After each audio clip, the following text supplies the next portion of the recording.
How to recover a deleted Gmail account. Let's get started. Launch your preferred browser.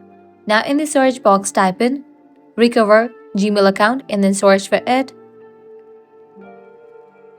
With that, different website links will appear. Navigate to the very first one website option, support.google.com.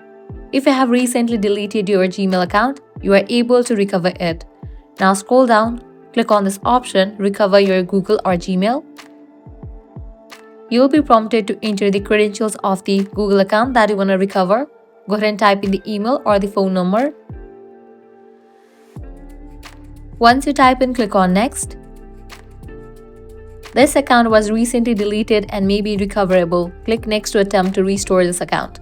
Click on next. Now go ahead and type in the password. Click on next. Success! You have reversed the deletion of your account.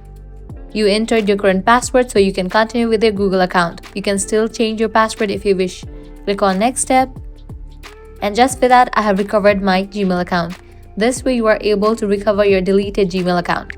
If this guide was helpful, don't forget to like, share and subscribe to our channel. Thanks for watching.